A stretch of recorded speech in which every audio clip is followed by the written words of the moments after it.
Ladies and gentlemen, I'm your host for today's broadcast, Insane Lear 13, as we're preparing to get underway for the 7th race of this season of XRLX3. As we're preparing to get underway here at Monaco. It will be a relatively small field today, so qualifying will likely be over and done quickly.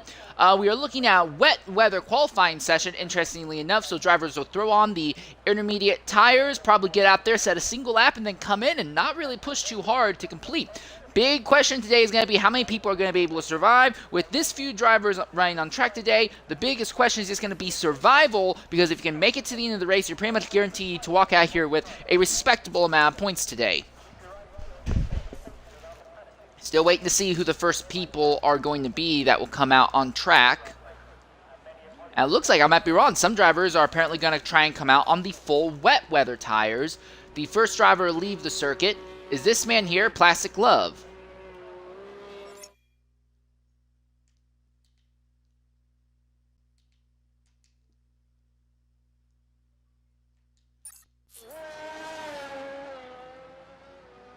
Now Zach F1 and the Haas is coming out on track a little bit farther back in the field.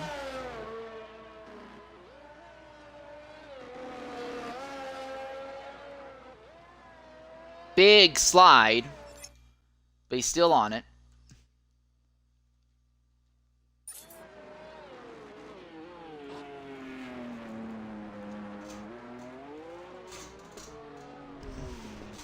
Actually, the Haas seems to be closing in just a bit. Love seems to be having a little bit of trouble keeping rear grip in the tires right now.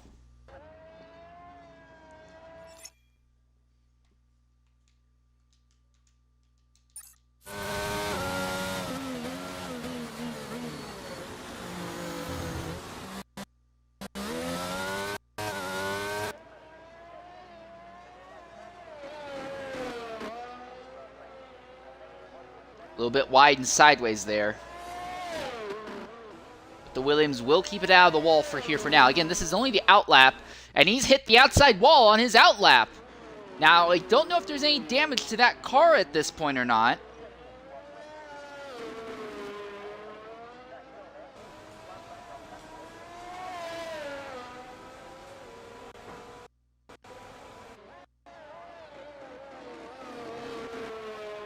But he is going to keep going for it anyway, as he now has begun his flying lap.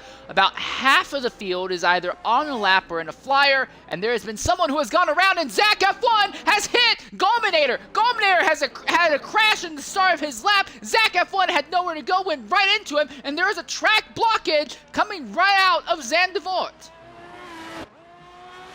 Zach now has to wield his damaged Haas all the way around the circuit, and Golminator, the car is completely destroyed.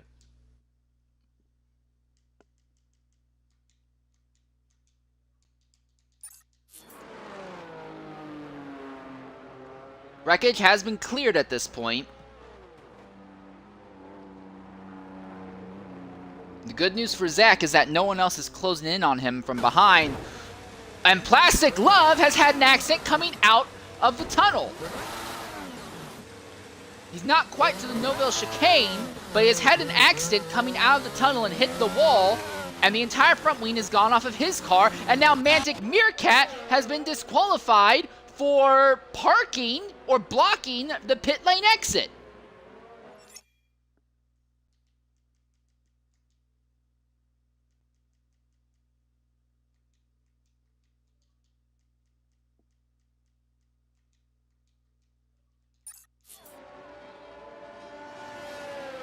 And Zach F1 has crashed out now as well. So now Zach is out of it. Not a single driver is able to complete a lap around this circuit.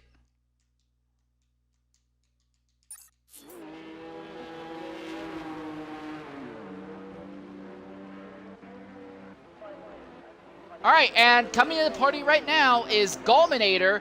Golminator, go ahead and include your audio. Big accident between you and Zach coming out of Zandvoort. What happened? Yeah, just, coming out of the pit lane, started to accelerate to get out on track, so I wasn't going to be blocking up the Hornet. He went up and just spun immediately in the wet conditions with zero traction. Just really unfortunate. Alright, well, big accident. Looks like you're going to be starting near the back of the grid, but... Oh, and now Herbago smashes the wall and rips off his front wing. So the question is, do you think you'll be able to survive the 50% race today? I do. It looks like the race will be dry conditions, so, because the Park Ferme came out with more of a dry condition setup anyways. So, I think when the race actually happens, it's going to be a war of attrition. So if I can just outlast everyone else, I'll make up the spots eventually. All right, well, I do want to say thanks for jumping in and speaking with us. Shame to see you knocked out like this so early. Yep, thank you. All right. Well, Herbago, with that damaged, destroyed front wing, decided to stay on track. He says it's more fruitful to stay on track with a damaged front wing than it is to run without. It reminds me a bit of in the early 80s that some teams, I remember the Brabham team would come here. Not the Brabham team, they were the green team. I don't remember them right now.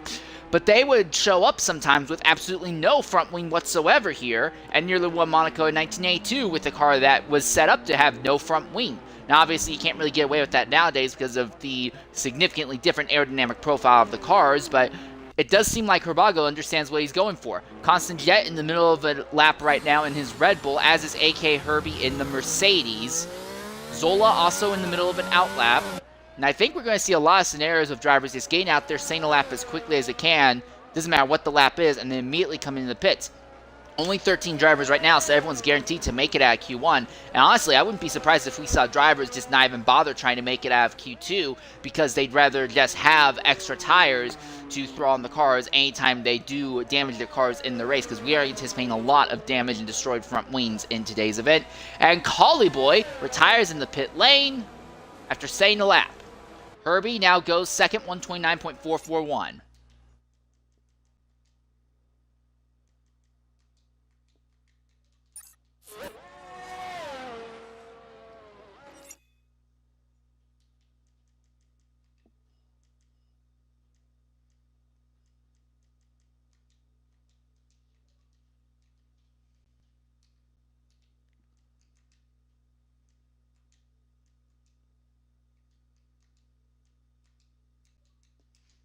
Oh, alright.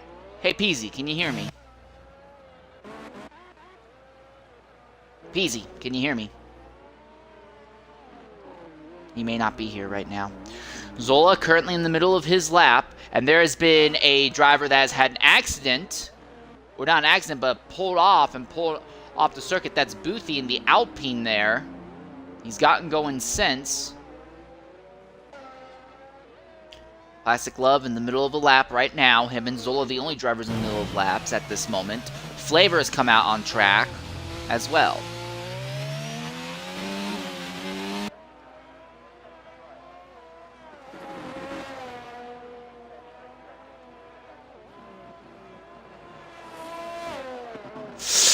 Ooh, wow. Zola really close to the outside wall there.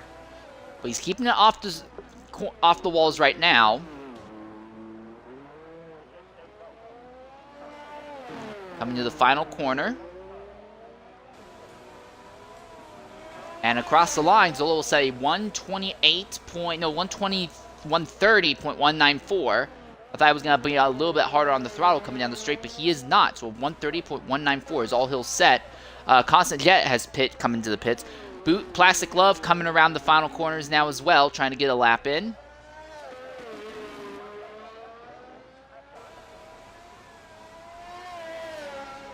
And at the line, Love will set a 127.657. Immediately invalidate the following lap, but he does not care about that. Flavor in the middle of his flyer.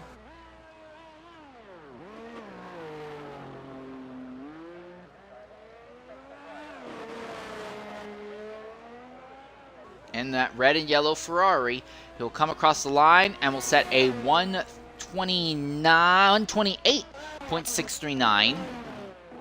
Boothie in the middle of his lap, and we also have MSC SF7 in the middle of an outlap as well at the moment.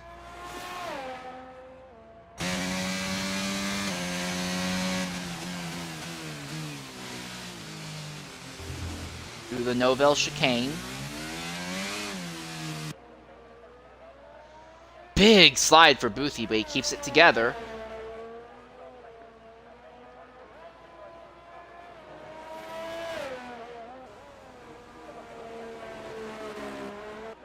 Is that Zola? Yes, Zola has had an accident trying to get into the pit lane. Now, thankfully, he is out of everyone's way, or we believe he was out of everyone's way. As Schumacher is now in the middle of his lap. Here comes Boothie to the line. 132.770. Now it's just up to Schumacher.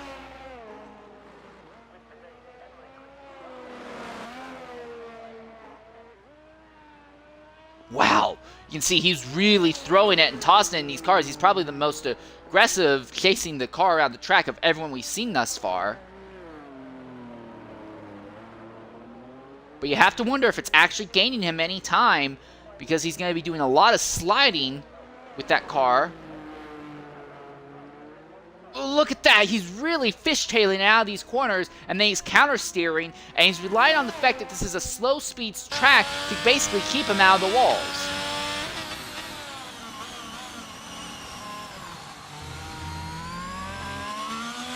Very slow and ginger through the Novell chicane. He's trying so hard to just make sure this lap is legal and counts. Fastest corner on the track there. He's still keeping it out of the wall. Schumacher putting together a heck of a setup, but he's really sliding through these corners. I don't think he has anything close to a wet weather setup on. He's still barely keeping it out of the walls. I don't know how he's doing it. It seems like every second that goes by, you can't tell if he's going to go at the rear or the front. It's not going to be a fast lap, but it will definitely be one of the most impressive ones we've seen thus far. Schumacher, with a very slow time, but a very interesting lap, will set a 134.598, and that will be the entire field. That was fun to watch, but also incredibly scary.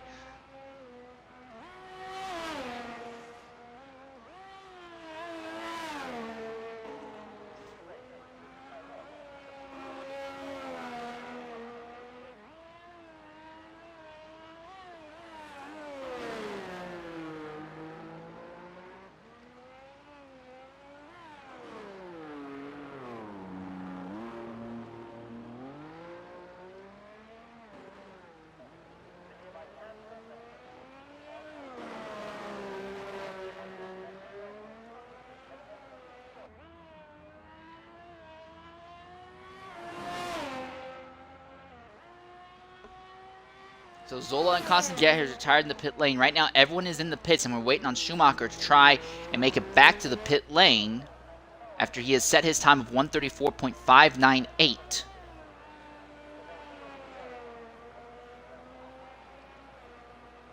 Actually, he's up by a quarter of a second right now. Ooh, this is a nice camera angle.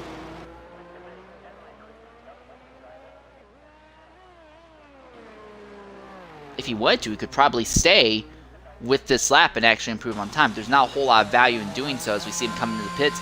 And now we're likely going to see the rest of the field going ahead and retiring in the pit lane. Schumacher is now retired. Plastic Glove is retired. We're likely going to see Flavor, Herbie, Eggity, Boothie, and Herbago all retire in the pits shortly as well.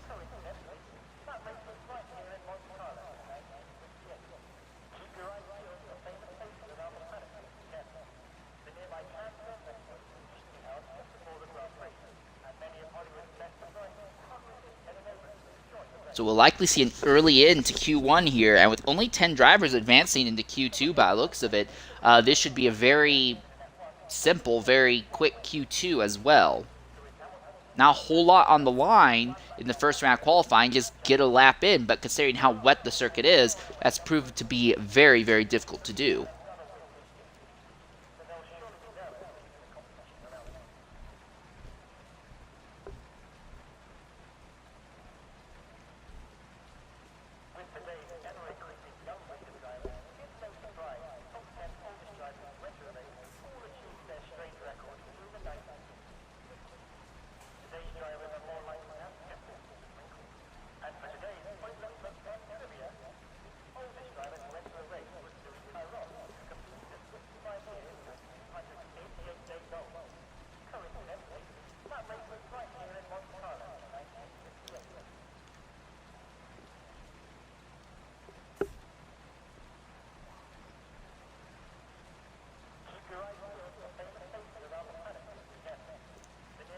Waiting on the remaining 3 drivers to go ahead and retire out of this session right now.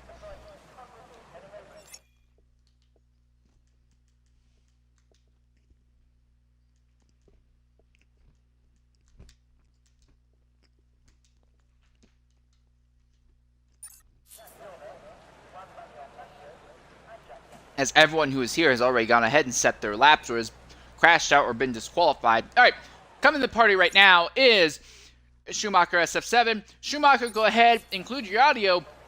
We were following you on that lap. That was a very, very intense and scary lap. Although it was the slowest thus far, it was also the most intense. You seem to be trying to walk a fine line, keeping both the ass of the car and the nose of the car out of the walls. What's the conditions like out there? It's standing water. Then you come out of the tunnel, which is dry, into another wet condition. And yeah, it's not nice at all to drive, if I'm honest. Really not. All right. So 10 drivers have advanced into Q2, so all 10 of you are basically guaranteed into Q3 as well. What's the strategy for you going into Q2? Just go out there and survive again, or are you going to try and find a little bit more speed? Because right now, you're more than a second slower than the next slowest person on track. I did have quite a lot of fuel on board that lap. So I was heavy. Hence probably why the car was dancing around. But I have got a dry setup on, so... Because it's dry, it's only 10% chance of rain in the race. So I've got dry setup on. So that would probably explain why it's fish-tailing a bit. Even though I'd use max downforce anyway. Anyway. Alright, one last question now. I'll go ahead and let you go as we see the final results now. Eggity is finally retired. Yep. Wet weather qualifying, this means that you aren't going to have any softs already burned up. You'll have full, fresh tires in mediums, hards, and softs category.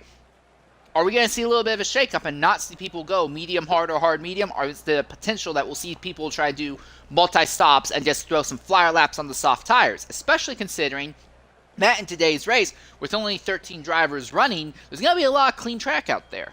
Track position's king around here. You can be as slow as you want, but if you have track position, you're in the money. So expect people to go on the harder compound to keep track position as long as possible and wait on instance. That's what I'm going to say. All right. Well, thanks for jumping in and talking with us. Hopefully, if we talk to you again, it will be at the end of the race itself. See you soon, man. Good job out there. Hopefully, you go a little bit faster in Q2. Thank you. Bye.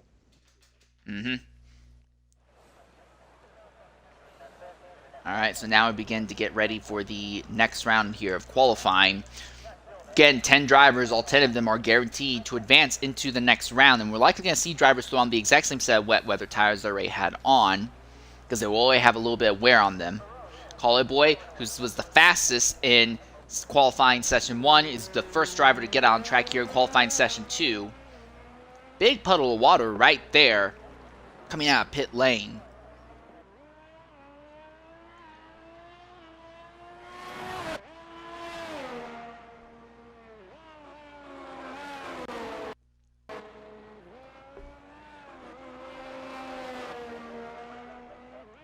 Ooh, really sideways. But he keeps it solid and straight. Running downhill. Now we're seeing a bunch of other drivers beginning to come out into the track.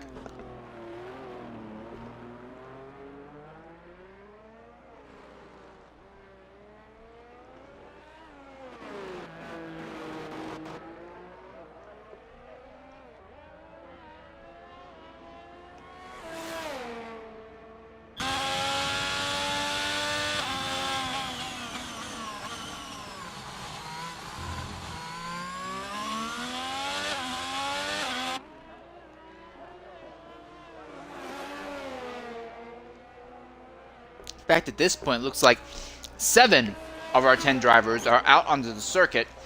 The Alfa Romeo just barely brushing the outside wall there. Keeping it straight, keeping it clean. We're going to ride side for a lap. I'm right on board with Caller Boy here around Monaco in the wet. See what it's actually like behind the wheel here.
So we were riding on board with Collie Boy there, 126.122. So he right now might be running a wet weather setup, which is enabling him to put down such incredible times at the moment.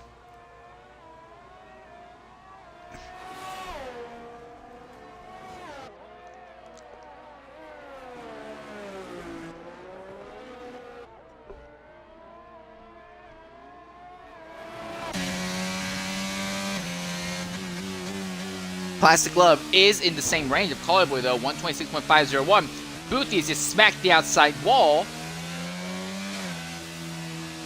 I don't know if there's any wing damage or not to that machine though. There may be. He has slowed way down and let the Williams past.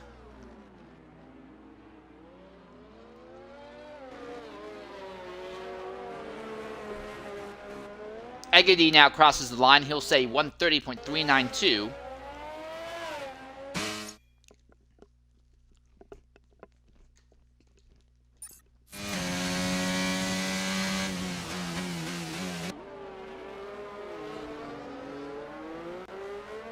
All right, and coming to the party with me right now is PZ Frankfurt Man.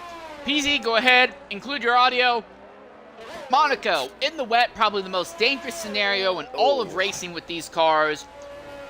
I'm glad to have you here with me. What can we be expecting for the remaining 9.5 minutes in the session? I mean, this is the most anticipated qualifying session of probably the season, as AKRB posted a 126.180 instead of a second place in Q2. Monaco in the wet, it's already a really treacherous track because it is open public roads, like on a day-to-day basis, like 51, 52 weeks per year, and then there's one singular week when you have this kind of machine just rolling around. As I'm expecting Herbie, almost understeered into the outside wall on the hairpin. What to expect from Monaco?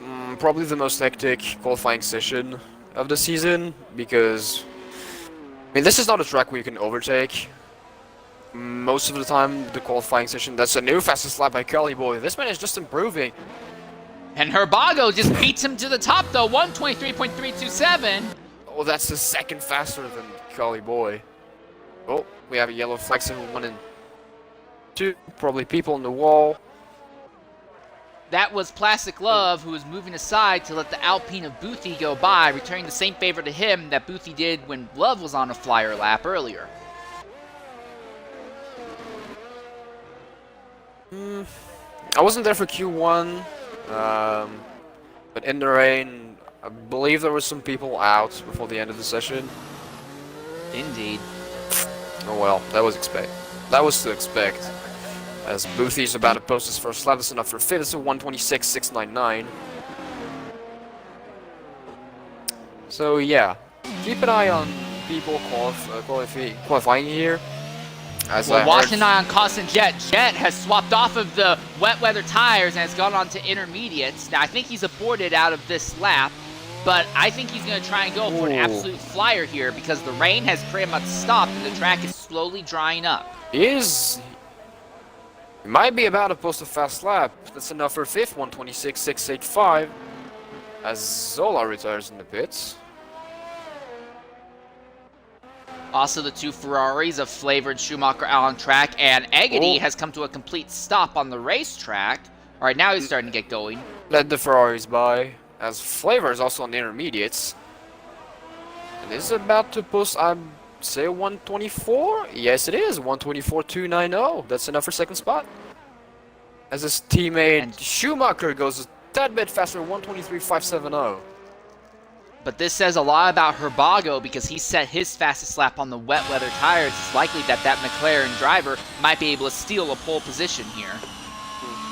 Once we get into final qualifying, that is. Count also the fact that because this is a wet track, the F1 cars tends to use a lot less of ERS, especially in Monaco where it's mostly turn in, and not much, not really big straightaways except for the one in the tunnel. And the start finish line, maybe the uphill section to the casino square. Because Well, sorry, even at that, Master.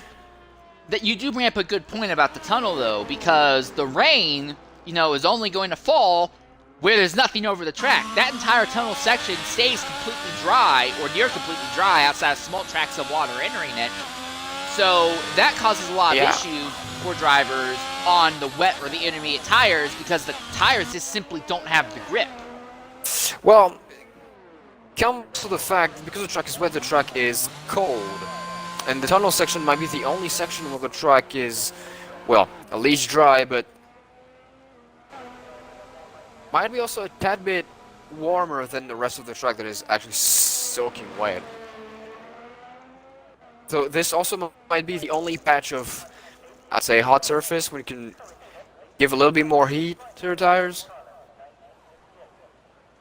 So I wouldn't count the tunnel section out, as Schumacher's going again for another lap. He was the last person to set a lap in Q1. He's going to be the last one to get a lap in Q2. He's trying to improve again. Now the rain, it is still falling, but has let up significantly, and most of the puddles have pretty much dissipated. The race itself is anticipated to be dry, so I do have to ask your opinion, PZ. Only 13 drivers for today's race. Dry track, you have as many tires of soft, medium, and hards, all fresh as you want. Normally, for most of the season, we've just been seeing single-stop strategies, medium to hards or hard to mediums. Do you consider running, like, hard, soft, soft, or medium, soft, soft today, though? Because with so few cars on track, you're not going to have to deal with anyone else being in your way. Personally, I'd go for a soft, medium, soft, because you need that traction at the start.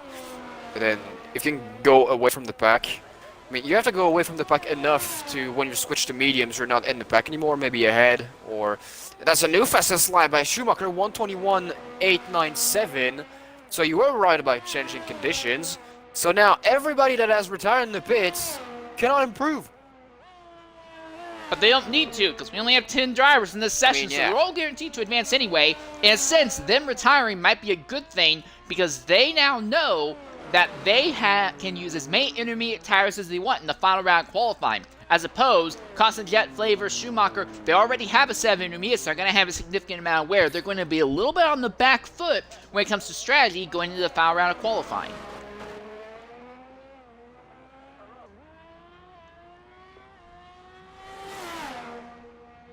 So 13 people.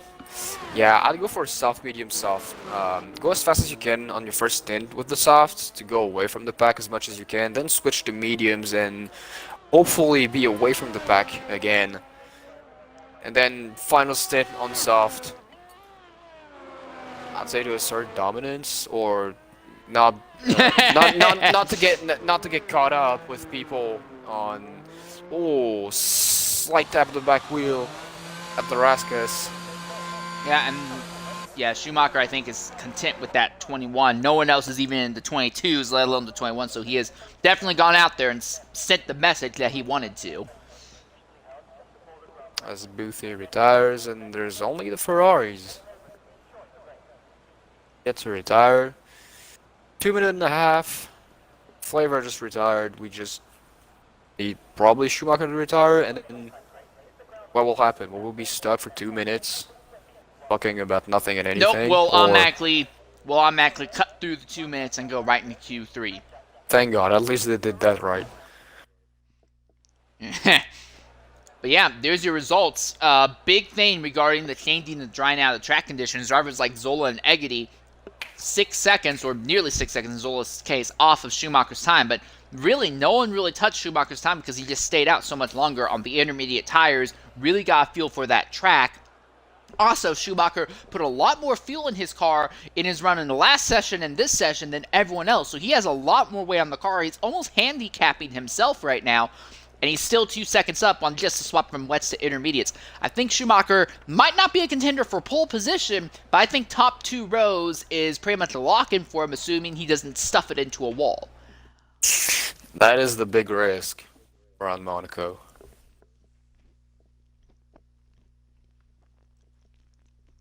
Again, the championship fight, the big fight, is between Schumacher SF7 in the Ferrari and Zola in the Red Bull, and we're seeing this season in X3 almost a repeat of what we're seeing in real life Formula 1 right now.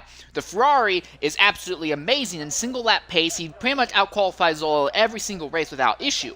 But as the race goes on, the Red Bull is significantly better at managing their tires and has a better strategy call, and that normally means that near the end of the races, the Red Bulls end up ahead of the Ferraris by the end of these events. So that's kind of what we're seeing here. Monaco is a chance for that situation to be reversed, because, yeah, Ferraris have great one-lap pace. They can utilize that track position and keep the Red Bulls stuffed up behind them and might be able to keep the Red Bulls from overtaking them on track. They just need to make the proper strategy call in order to do so.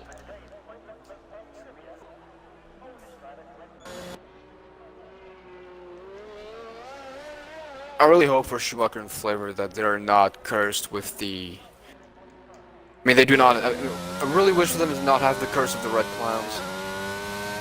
Because as we are seeing, Calibor first out on a set of soft, the track is dry, actually. Ooh. Yeah, I am right on board with Herbie, and I see one or two drops every now and again, but yes, the track has definitely dried out. The track might be dry, but the track is still cold, so this is why I've seen Calibor on this year already 3 times before entering the tunnel section. Yeah, this is not going to be an easy final round qualifying because you basically have 10.5 minutes for drivers to get the track rubbered up. Getting out onto the circuit as late as possible to get your lap in is going to be extremely important. And this is where you see cars understeering in the walls. The track might be dry, but the track is still cold, and people are down here on softs, slicks. This half of the time, this is a recipe for disaster. So expect people to be out if the track does not heat up a little bit.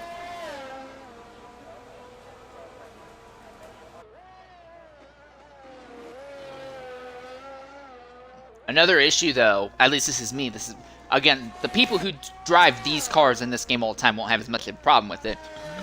But the braking balance on the cars, the most rearward you can set is a 50-50 balance. In general, these cars are very front brake heavy.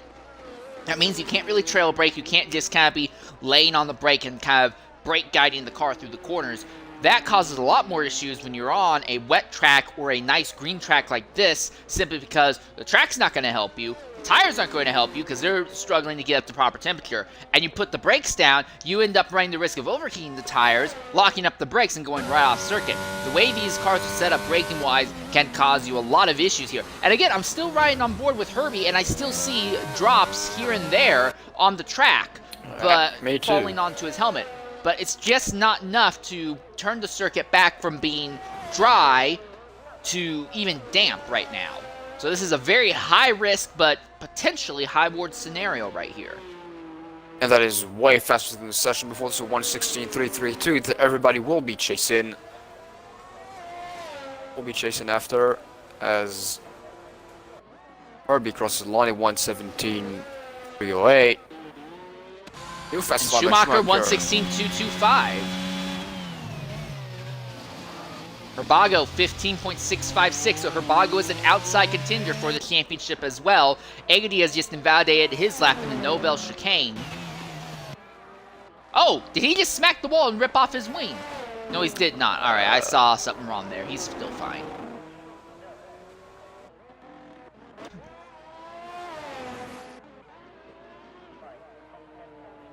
DRS has now been enabled, so we're going to see those fast lap times continue to get even faster now.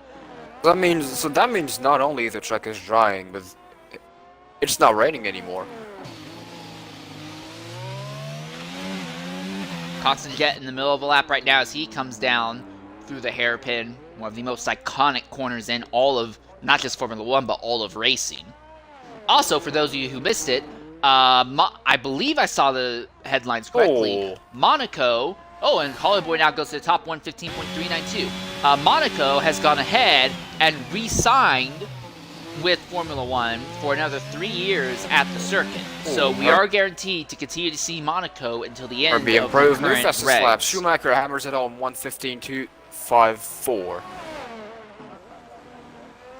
Here comes Flavor to the line to begin his lap, and behind him is going to be Constant Jet. Jet will be the 5th driver to try and set a time here. And Jet's had the advantage of starting this lap and ending this lap with the DRS. So this should be a respectable time as well. It'll be not as good as we were hoping though, 1:18.174. So he is struggling in that Red Bull right now for 1 lap pace. So yeah, Monaco did re-sign, but who will be in charge of the TV retransmission? The I would hope not the ACM or the FIA? Really wish it would. I would hope it would be the FIA, because Yeah, the me too. Principality of Monaco, which has been doing most of the TV direction for the broadcast here, has been, Garbage. let's at just most. say lacking. New fastest plastic glove out of nowhere, 1:15.075. Incredible time. Now we know that Williams is fast, and in Q1 he had an accident coming out of the corner. Didn't total the car, thankfully, but he had an accident coming out of the corner because the car was so bleeding edge fast in the dry that when it came to the wet, he totally lost traction. Now that the entire track is dry, he's really lighting the car up around here.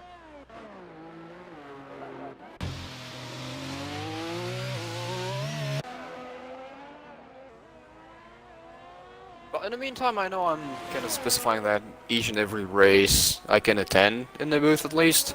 But right around here, people on steering wheel will also have a non-negligible advantage.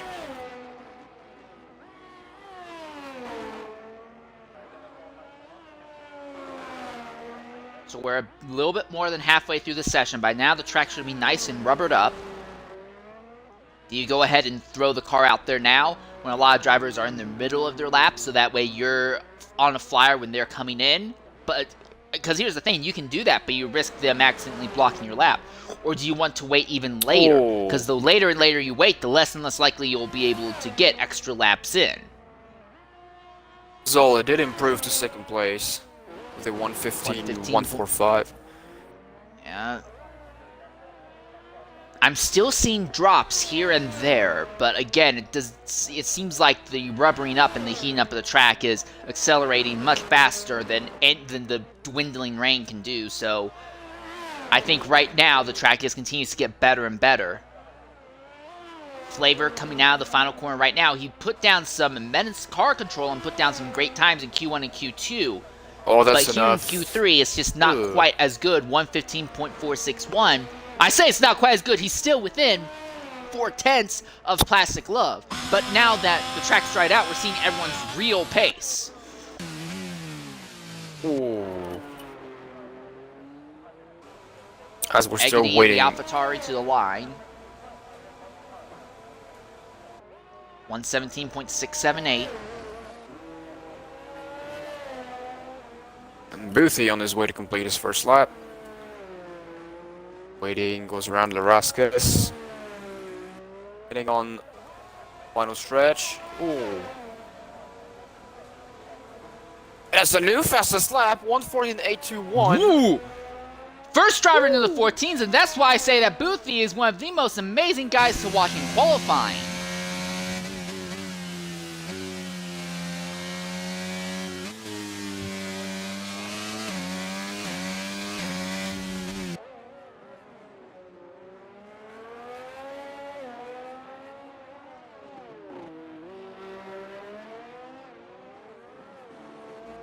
So Boothie now at the top. So it is a 4-man fight by the looks of it between Boothie, Love, Zola, and an outside chance by Schumacher to try to get a lap. As I say that, Schumacher is coming out onto the circuit right now. Plastic Love is already on circuit on an out lap with less than 3 minutes left. What you could do is you could fill the car up with a little bit extra fuel and go really hard. The soft tires aren't going to fall off incredibly rough here because of how quick the lap goes by here, and you're not really putting a whole lot of load on the tires around most of the corners here, considering that they're very, very slow. Mere mechanical grip will get you around these corners without the aerodynamics putting the extra pressure on the tires as well. Oh, sector 3. Oh, Boothie has crashed in the corner right before pit in. So that incredible lap came at a bit of a price. Herbie is up 2 seconds on his own lap time. We might see a 113. That would be incredible if he could keep it together. Out of the final corner. Yeah, it's the new fastest lap. Oh, it's coming. It's going to be a 113. Yes, it is. Oh, my goodness. Very nearly a 112. 113.098 in the Mercedes. The track is at its absolute peak performance right now. Ah, miraculous. Wonderful. Plastic Glove now coming across the line. 115.075. Did he just replicate his own lap time? He did, I believe. Schumacher now began his lap. Zola in the middle of an outlap, but he seems to be struggling a bit right now on this outlap, trying to get the tires up to temperature. Because that's the counterpoint. This track is so small and so quickly done, it can be a little bit troublesome to get those tires up to proper operating temperature around here. Eddie out of nowhere. Eddie, second, 114.775. Here comes Zola to the line, 115.145, so he's up by over 2 seconds. Concentrate up a second Zola and a half. invalidates his next lap.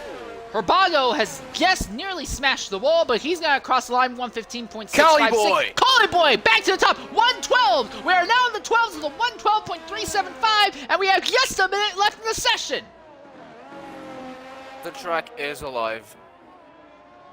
And now, Constant Jet is already, in just the first sector alone, Constant Jet is up by nearly 2/3 of a second. Out. Boothie retires in the pits. He says, look, I'm not going to go any faster. And the AlphaTauri of Egedy has had an instant coming into the tunnel. He is nearly out of fuel.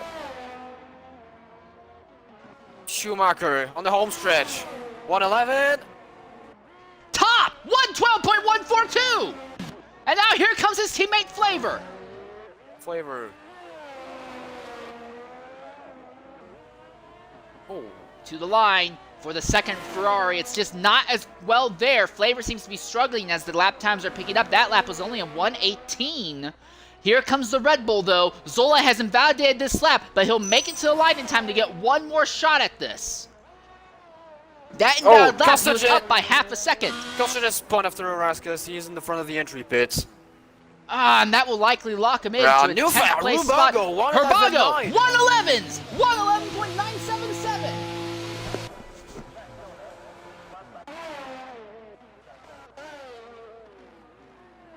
Schumacher is down on time out of Sector 1. Has he picked any up in Sector 2? Oh, Plastic Club no, is up a he has second. picked it up, but he's still down.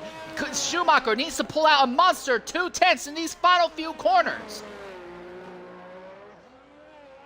Plastic Glove, this is looking good for him. Oh, he Fifth. did him. Who's left on the track now? Schumacher improves, but only by a 10th, so he's locked into second. So it's Zola and Flavor trying to improve at the last moment. Flavor is up by almost a second and a half out of Sector 2. Well, that's enough for low 113. 113 Fifth. indeed. Fifth for Flavor. Here comes Zola to the line. How high up will he move up the grid? Looks decent enough, so 115. Oh, I saw 112. 112.9. I saw 112.2. Fifth for Zola. So the main Ferrari driver is ahead of his Red Bull rival in the championship, but the wild card in the title fight, Herbago in the McLaren, has pole position, the only driver to make it into the 111s. Is close. Look at that, only 65 thousandths of a second. And Schumacher, who I thought really didn't have a shot for the pole, came oh so close to it. And here's the other thing. Look at that gap in time. The top five all within a second of each other, but then the gaps start opening up significantly. Flavor well over a second off the top times. Plastic Glove over 2 seconds. Egedy over 2 3/4 of a second, as is Boothie. Constant Jet nearly 4 seconds off. Now in Jet's defense though, he did crash on his final flying lap, so he probably should be a little bit faster. But this is going to be really, really frustrating for the Red Bull team as they're trying to go for both driver and manufacturer's championship.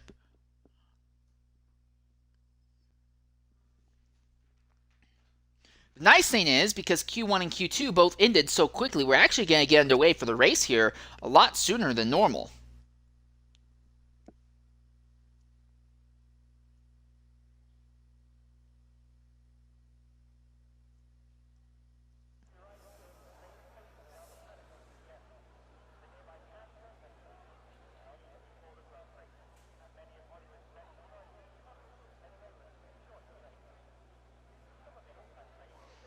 All right, so now we stand by and we wait. So real quickly, we're going to go ahead and bring up the championship as it stands right now and try to catch you up with how everything is. Let me pull up the points as they are, see where we are. And after Spain, this is what it looks like manufacturer-wise. 10th is the Williams with only 18 points. There's a tie for 8th between AlphaTauri and Alfa Romeo. They're at 24 points even. There's a tie for 6th between Mercedes and Aston Martin. They're at 39 points even. Fifth is McLaren with 60 points. 4th is Alpine with 69. Nice. 3rd is Red Bull with 70. 2nd is Ferrari with 85. Haas, although they only have Fratters driving for them, is still leading with 90 points because they had all those extra points earned earlier in the season by Gusty when he was still here. Now we come to the Drivers' Championship. 18th is XRO Snake with 1 point. 17th is Plastic Glove with 2. 16th is XRO Dave with 4 points. 15th is Constant Jet with only 5. We're hoping that he'll get more points like we saw in last season last year, but right now, it's not been a great start for him. There's a tie for 13th between Egedy and Galminair. They both have 6 points each. There's a tie for 11th as well. Mercedes, AMG, and Boothie 116 both have 10 points even.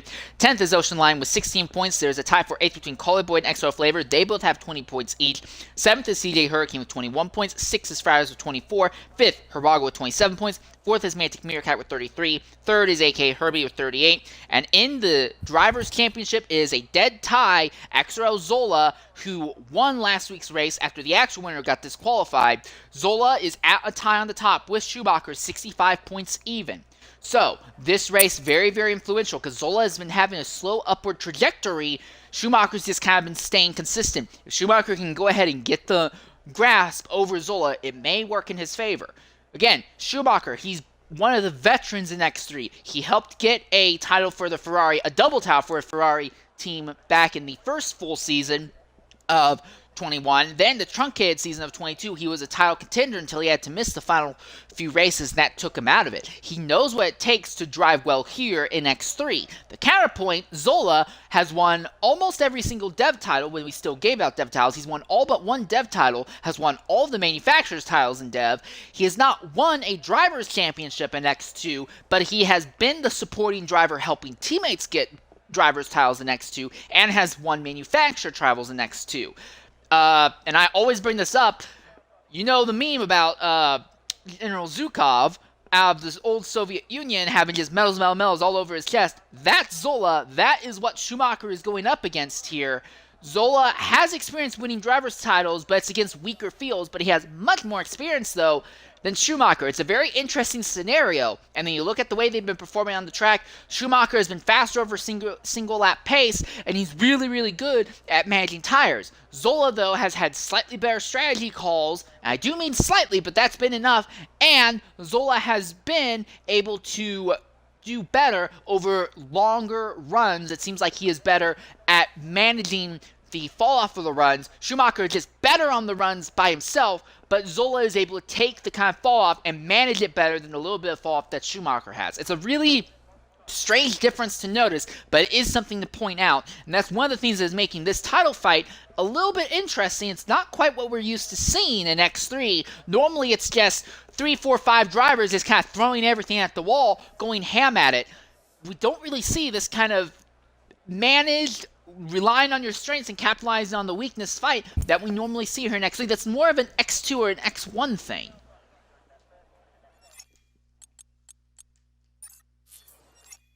Real quickly, as I look at the race director, right now it says that everyone is starting on the medium tires with one exception, XO Flavor in 6th.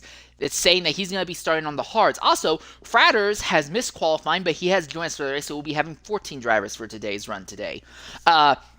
Galminator and Zach had an accident in Q1. The moment Galminator came out of pit lane, he put the power down, the car spun around coming out of Saint-Devote, and it blocked the track for Zach. Zach speared to the side of Galminator, destroyed Galminator's car. Zach took the injured Haas, limped it about halfway around the track before the lack of a front wing caused him to total his car as well. Mantic Meerkat got disqualified as he was trying to move aside for his teammate Herbago to go by. He got unfairly disqualified for that, which is, in my opinion, frankly, bullcrap, but whatever. So that is what has kept those 3 drivers from actually properly continuing for top 10 spots. But now as we're going to get into the race itself shortly here, this could go any way, because if it ends up being a low it ends up being a circumstance where a lot of drivers feel they can survive without hitting the walls. Track position becomes key. But if we have a lot of drivers hitting walls, or heaven forbid in the first lap or two, we have one of our front runners hit the wall and cause a track blockage, then it just becomes survival. Survival becomes everything. We've seen Monaco races here for XRL go either way, as we're now coming into the final 30 seconds of the countdown until we get underway for the track here. Also, we will have one warm-up lap, so drivers will have a chance to get their tires up to temperature somewhat here.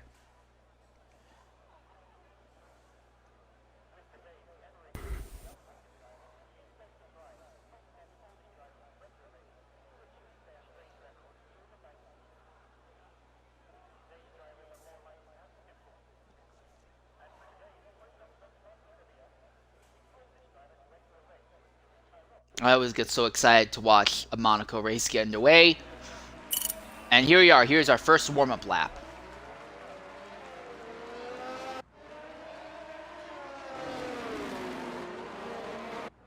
So in the end, Schumacher is also choosing to start on the hard tire compounds. So I guess in the end, the final call is still going to be by a lot of the field to go medium hards or hard mediums potentially. I still think we're probably going to see somebody go ahead and do medium soft. Probably someone a little bit farther back in the field who has nothing to lose. But right now, it seems like starting on harder compound rubber is the way to go for most of the grid.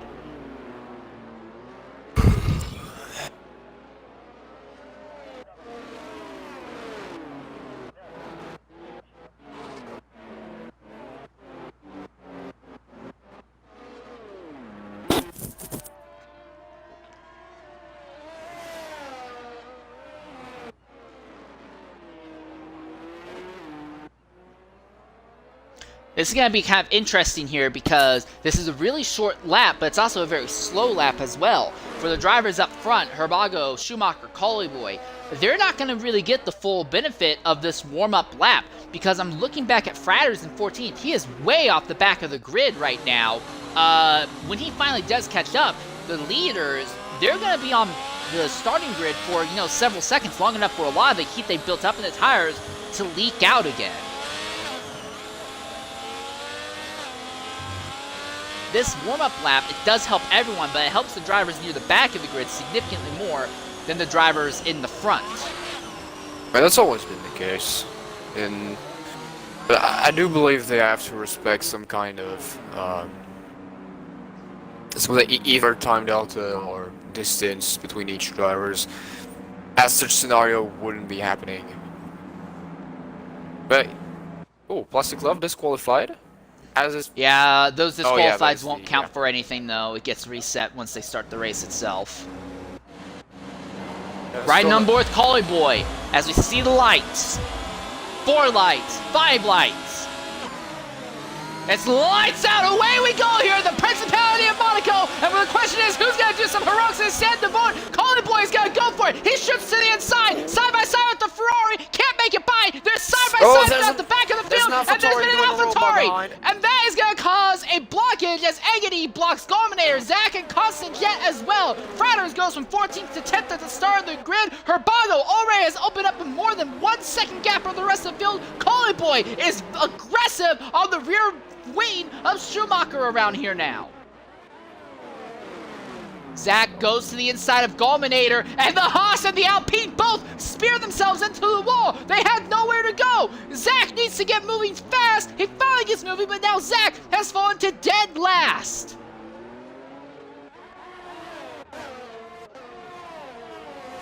Plastic Glove right behind Flavor. Flavor needs to do everything he can to put pressure on Zola here to keep Zola from being able to properly put good lap times down. But it seems like Flavor might not be up to the task. He is losing touch with Zola rapidly. The gaps in the field have opened up significantly, over 1 second between Herbago and Schumacher. We're looking, and Eggity has had another instant further back.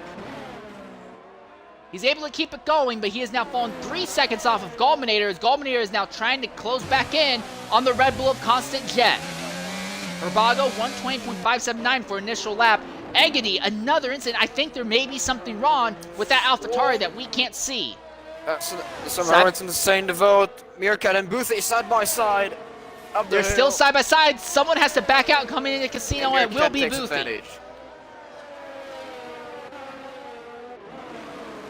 And now here comes Fratters. He wants to join into the fray. He's going to feel confident about this. Yes, Eggity had something wrong with the car. He has come in. He's throwing on soft tires. Zach in 13th is throwing on hard. So he's going to try and run, not to the end of the race, but through a significant chunk of this race now. But I'm watching the gaps. Hards just have no pace whatsoever here compared to the mediums. But this might work out in Schumacher and Herbago's favor. Herbago has a massive gap over the rest of the field and has no worry about lap traffic for right now. Schumacher seems to be able to keep Collie Boy behind him, and as long as he's able to do so, Schumacher has the advantage of clean air. Meerkat gets a penalty for a contact with Fratters, and Zach has crashed out, and the Haas has crashed out. Yellow flag only in that sector right now, though. So Zach, an accident in qualifying, an accident in the race as well. And for the Haas, that is on top of the manufacturer standings right now, it is not looking good for them going forward. Herbago comes up and will pass where that wreckage was, but they've already got it cleared out. But look at this gap. Herbago 4.6 seconds ahead of Schumacher right now. Yeah, but as long as Schumacher can defend... Oh, and we've had the Alfa Romeo in the wall. And Collie Boy, who was one of the fastest in qualifying, is struggling with no front wing now. Now he has Zola, he's gotten by him. Flavor is now the one stacked up behind the Alfa Romeo. Where does Flavor try to get by here? Because Flavor can't stay behind this Alfa Romeo forever, because that's the Williams of Plastic Glove right behind. Oh, the smell disaster, yeah. Slight contact in the inside of the tunnel. Tries to make the turn. Can't do much with the front wing.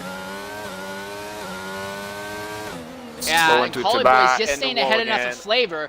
He's holding up both Flavor and Plastic Glove real badly, so this damaged Alfa Romeo is really splitting up to what had been a lead path. This will likely have big ramifications as this race goes on, because Zola was able to get by the Alfa Romeo so quickly. Now Zola has no worry about fighting anybody behind him. Zola can just go ahead and put full pressure on trying to run down Herbie. Herbie is still trying to do something to Schumacher, but Herbie is in the aero wake of that Ferrari.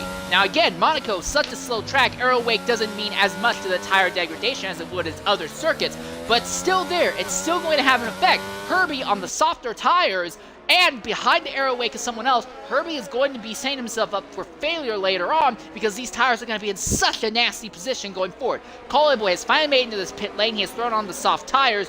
Fratters came into the pit lane. He has thrown on another set of hards. I also believe this is a great call from Schumacher to have gone and started the race with hard compound, as he is basically defending as much as he can, but everybody behind him will be forcing a little bit hard on their tires, and I believe everyone behind him is on mediums. Yeah, so that means Zola will catch up. And so, if you understand the strategy of the Ferrari in front of you, maybe you won't try to overtake or be as aggressive and just basically follow in him to conserve tires. I think we're starting to see, I don't know if drivers are intentionally backing off or what, but Herbie is falling off of Schumacher just a bit here. He was consistently less than a second behind. Now he's been more than a second behind for most of this past lap. Zola is, although he now has no pressure from behind, he is losing time on the Ferrari and the Mercedes ahead, and Flavor in fifth is actually closing slowly back in on Zola. So there may be either a setup issue or it's a call from the pits to Zola to say, hey, don't push, conserve, conserve, conserve. It's hard to tell right now this early in the race. Oh, side by side! Boothie makes a dive on Plastic Glove. Boothie's gonna go around the outside. He's trying to make it work around the outside. He's going to make it work, and the Plastic Glove hits the inside wall. Here comes Mantic Meerkat now to fight back, and the McLaren has to back out of it in the end. Oh, but the Willis is in the wall again. Boothie got by Plastic Glove with an overtake of the day, I'd say, and Plastic Glove has totally had his rhythm broken by it. There is wing damage on the front of that car now.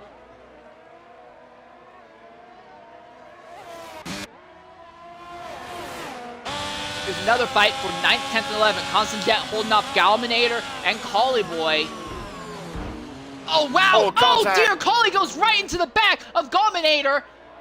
There will be concern about maybe one of the rear tires being damaged on Galminator's Alpine, but Collie Boy with bad wing damage, and now Plastic Glove in the pits. He'll lose his position to Meerkat and will fall deeper through the field now. Fulminator still putting pressure on Constant Jet. That Alpine will have DRS down the straight, and Gulminator comes into the pits. Gulminator and Colin Boy both pitted. So did Gulminator hit the Red Bull as well? Well, this will put keep Plastic Glove in the points paying position. He will stay ninth ahead of Colin Boy and Gulminator. For Colin Boy, full wing swap. Gulminator, full wing swap. Gulminator, they throw on soft tires. Colin Boy, they're throwing on hards. Lap 6 out of 39. A little bit sus if you ask me, but that is way too soon to go on soft. I think at this point, Gulminator is just on the mindset of throwing on the softs, and then once the softs are burned up, he'll throw on hards to go to the end of the race. Because I can see a strategy pattern at the Scuderia Ferrari, as both drivers are on hard tires, and we also know that I think Flavor is Herbie- the best Herbie- driver in the field at saving his rubber, so we know that Schumacher and Flavor will not be coming in at the same lap as well.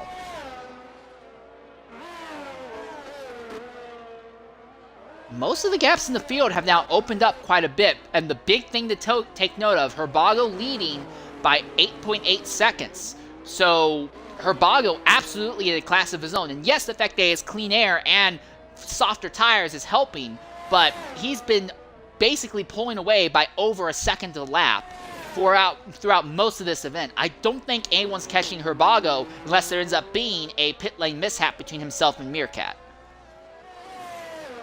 you have to be careful about lapping traffic as well. Gulminator has had an instant on those soft tires. He overstressed them coming into the last two corners and basically came to a total stop, and Eggity snuck by. Here's the other thing I watched, though. Look at what everyone's fuel numbers are at. Right now, as I'm looking down the grid, Eggity does not have the fuel to make it to the end of this race, but as I look throughout the rest of the field, I think everyone is good on fuel right now. I'm going to go ahead and try to ride on board and try to read what it says on everyone's dashes. It says that Herbago is up by about half of a lap. Schumacher is up by about 2 laps. So Schumacher, I think they just overfilled that card and said, hey, go hard, go full beans throughout the race. Herbie is up by over 3 laps. Zola is up by... I can't read what it says on Zola's telemetry on his wheel right there. It looks like 3 laps. Flavor, who has now caught Zola, he is right behind that Red Bull. It says that he is up, but only by about, what is that, 4/10 of a lap?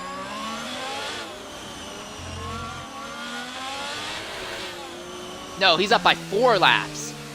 Boothie is flying around his Alpine. He is up by just a little bit over a third of a lap. Meerkat, who is right behind him, is up by over 2 laps, nearly 3 laps actually. Constant Jet, who is 8th right now, as I'm looking at their wheels. See a plus. Is that a plus 7? No. I think that's a plus 7. Plus No, that's 3? a plus 3. Oh. It's still a lot. Plastic Glove, who is on the plus- Williams, who thankfully Plus the 3 Williams again. has the absolute the Williams has the absolute best HUD design. I don't care what anyone says. Putting the HUD on the wheel is absolutely cancer. But yeah, Plastic Glove up by plus 3. The Collie Boy, Alfa plus Romeo 3 up again. by plus 3. Gulminator Plus up by 4. 4 laps.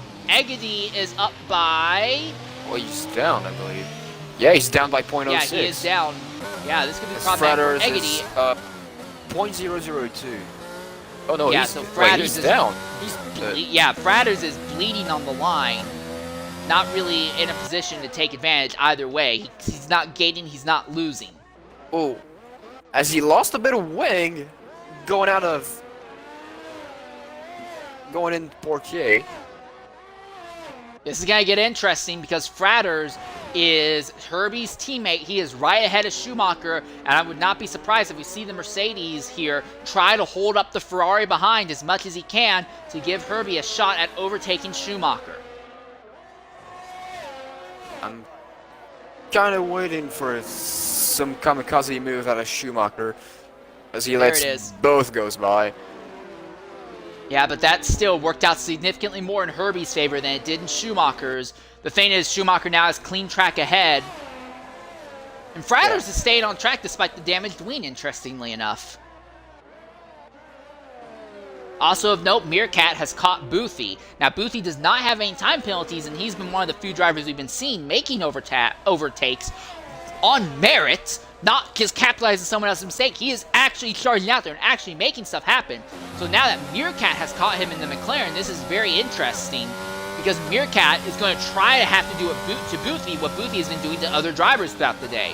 Herbago is now gotten by Egedy and put Egedy a lap down, and Plastic Love gets by Constant Jet. Yeah, Jet is pitting, and they are repairing the front wing overall, so some sort of front wing damage to Jet will trap him back down to 9th, probably fall all the way to 10th as well at that. We have gone caution-free all day today, but it's Monaco. I know we're not going to stay caution-free throughout the entire race here. I'm not even going to bother hyping us up for that. If we get our first caution-free race at Monaco, I don't know what I'll do, but I'll do it. Yeah. Well, I will say this. It would be believable, as Flavor has now caught Zola and is trying to get by that Red Bull. It would be believable because we've only had one actual accident on the track. We've had a lot of drivers hitting other drivers or hitting walls, but nothing really putting somebody off pace. We've only had one accident thus far. I was in a corner of the track that no one else was at. So I understand why we've not had a yellow flag this far, but it's going to happen. It's bound to happen at some point, probably when someone gets off of one set of tires and gets onto another one and overstresses cold rubber. I saw Mintic Meerkat doing a NASCAR move on Boothie on the exit of Larascus. I mean, I can understand with tin-top cars that you're going bumper to bumper, door to door, and having a little bit of contact. I mean, motorsport with tin-top cars are mostly contact sport, no matter what you say or what you think. But in open-wheel cars, game's physics really forgives what people do.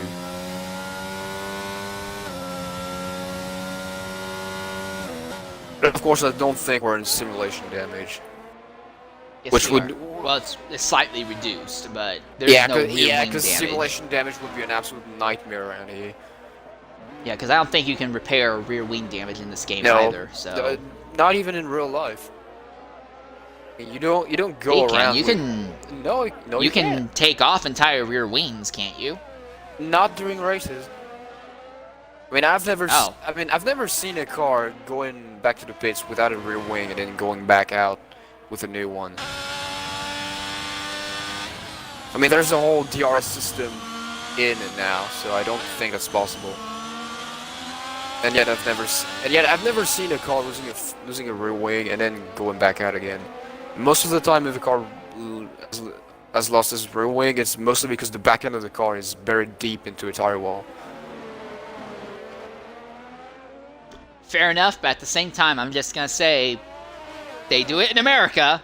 It doesn't happen often, but I've seen it happen in America. So. On what? On IndyCar? Yeah. Really? It doesn't happen a lot, but I've seen it where drivers have gotten rear wing damage. Something's gone wrong with the rears, and they remove the entire rear wing assembly and put a new one on. It doesn't happen very often, but it has happened. I don't think it would be that fast to do it, especially with the DRS system on. Yeah, when you mention that there is the DRS system, it's so easy for me to forget that the no skill overtake system is there. And yeah, that would complicate matters significantly. I'm continuing to watch this fight for 4th, and Zola, I don't think he's conserving tires anymore. I think that Red Bull is just struggling because Flavor is absolutely pounding Zola's rear end here around every single corner on every single surface on this track. He can't seem to top him, but he is definitely pounding him throughout all this circuit here. The other fight I'm watching is Boothie versus Mantic Meerkat. I quite can't get if Mantic Meerkat is waiting for an opportunity or he's just following him and conserving his tires. Yeah, because in Meerkat's case, he is on the exact same tire compound that Boothie is on. So it's not like there's a whole lot of advantage to be had by just hanging out behind. Meerkat's hurting himself the longer he's stuck behind the Alpine. Eggedy and Constant now both pitting. Constant throwing on soft tires. Eggedy in the AlphaTauri pit throwing on the hards, and Eggedy will probably make those hards last to the end of this race, assuming he stays out of the wall. Lap 14, we're a third of the race in. We might be seeing... Ooh, big twitch from the Alpine of Boothie. We might be seeing... I mean, nobody started on soft compound, right? Nope, no one started on the softs. Well, might begin to see movement around lap 20, 22 for medium tires to go back in. So I'm not expecting any pit stop now. I'm still watching this fight for 4th and fight for 6th. Flavor's absolutely faster than Zola in Sector 1 and Sector 2. In Sector 3, though, particularly coming out of the final corner, Zola is just fast enough that's negating Flavor's DRS advantage, and Flavor is not taking any high-risk moves, so they're just kind of at an impasse right now. Flavor is plainly faster than the Red Bull ahead. They can't get by him. The question is now, has he noticed and is he just trying to conserve tires, or is he still trying to get around? Nah, Flavor, I don't know if Flavor is trying not. to get around or not, but Flavor is most definitely faster than the Red Bull to the extent that it's actively harming that Ferrari's run. No, I mean, I heard him between the pole chicane and Larascus, he was off throttle. He is just following Zola, trying to put as much pressure on him, so he can just finish his tires and go into pits earlier than expected. But I don't think he is. He is putting pressure, but he's also conserving tires as much as he can. And Flavor is the best driver on track. And that's a yellow. Mercedes. That is Fratters, who has had to come to a complete stop and then reverse in the second to last corner. He will be able to continue, though. But that is your leader, Herbago, who is about to put Fratters another lap down. And at this point, Herbago, 20 seconds over Schumacher on track right now. I believe he has a... Does he have a free pit stop? Not quite. If he can get to about 25 seconds, he'll have a free pit stop. Oh, yellow flag sticker Oh, one. and that's Fratters. it. He's crashed out. That's That's- the same place that Zach crashed out at. We're still green for the moment, though. From where he is now, I believe that will be a safety car at some point, maybe a VSC. But you can't park that, mate. I mean, for me, he's pretty much on the racing line. There's no yellow flag. And- We stay green. And It's the same place Well, that you- Zach had his accident at, and I think it's the same thing. Well- Game says, hey, look, it's out of the way enough. There was only Well, two cars that had to go by him, so they stayed green. Well, watching from Zola's perspective, Zach was way deeper on the outside of the turn. All right, coming into the party right now is Fratters. Fratters, welcome to the party. It's a shame to see you knocked out like this. What happened out there? I mean, it's been quite a while since I've spoke to you mid-race. It's been quite a surprise. Yeah, this is true. I actually forgot what your voice sounded like, I'm sorry to say. I don't think I've heard you once. My memory's that bad. I'm sorry. Go and say in the race, not yet this season. I'm actually really proud of myself, but every time I'm in qualifying, I'm always here. But no, I mean, just slow as all bulls, you know. I'm like a bus out there. And just clip the inside wall and square, and that was it. Tyre off, job done. But considering I've already hit that wall about 5 times in this race, the front suspension must be a bit weak by that point. Well, sad to see you knocked out of the race. Your teammate Herbie is still on track in the podium positions, ranked 3rd. Do you think that he can still bring home a 3rd place position today? I hope not. All right, the inter-team competition is strong with this one. It's because I'm normally in Haas, aren't I? So it's one of them where my teammate's already out, so you know Zach's already dead, so I'm not too bothered now. But Herbie's close to me in the standings, I think, so I'd rather he didn't score very well. If he can take Flavour out at the same time and both DNF, that'll be sweet for me.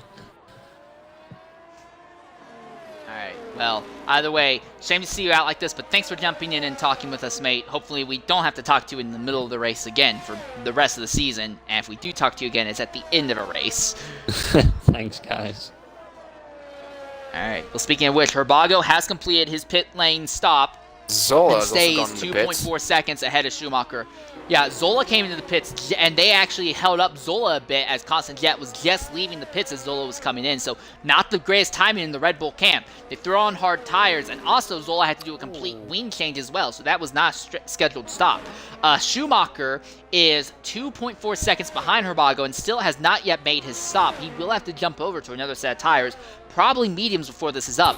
Flavor is 23 seconds out behind Schumacher. There is the AlphaTauri of Egedy ahead of him right now, though. Egedy is faster than the Ferrari and is trying to open up a gap against him. But we stay green. We've gone almost half this race without a yellow flag today.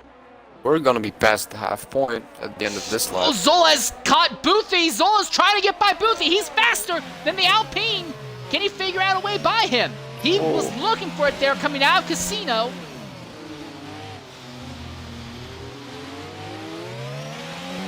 Zola using up every bit of the track. He is so aggressive that I'm seeing that he has that car so tightly sprung that's actually lifting tires off the ground because he's planting the car on the sides of the curbs. Like, he is desperate to try and figure out a way by Boothie here. But they both are accelerating at basically the same pace. Zola can't seem to get by the Alpine right now. He is close enough. He might be able to utilize DRS to get by him, but otherwise it's not looking very good for him at the moment. So one problem I will go ahead and point out is that with Egedy turning the laps that he is, we are looking at a potential that if Schumacher was to go ahead... Oh, wow! Big sideways by Boothie, and that blocked the track for a moment. He kept it straight. Zola, though, got his concentration broken, very nearly ran to the outside wall coming in the final corner. He'll use the RS to try and close back in, but now Zola has fallen more than a second out from Boothie. So Zola, one of the drivers tied in the championship coming into this race, really struggling bad today here.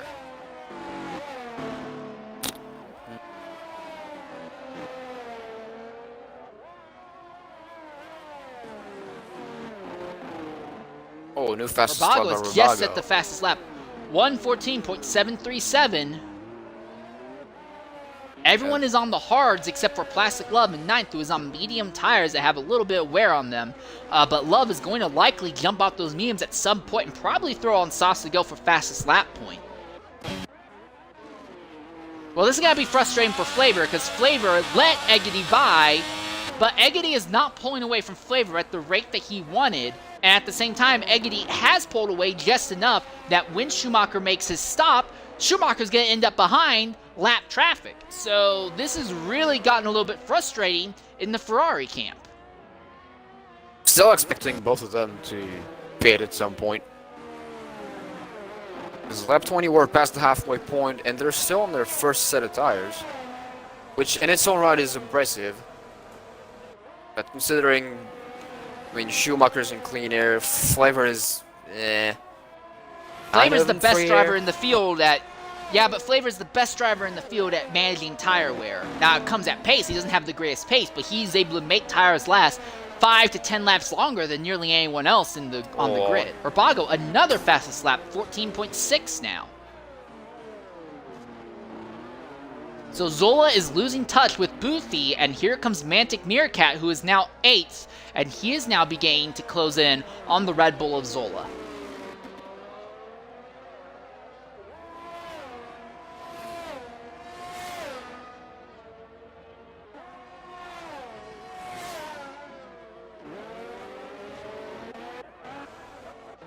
Big thing for Herbago, though, is that he is about to catch Constant Jet and Gulminator. He'll put Jet a second lap down and Gulminator his first lap down.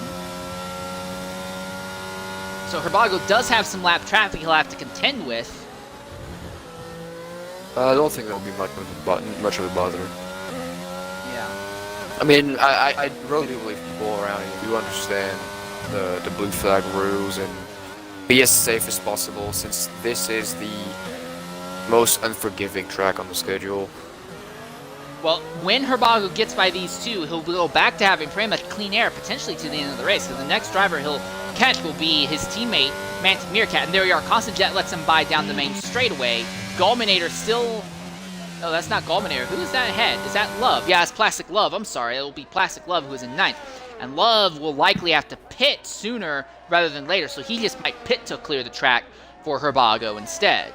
So yeah, I think for Herbago, his this win is basically guaranteed for him.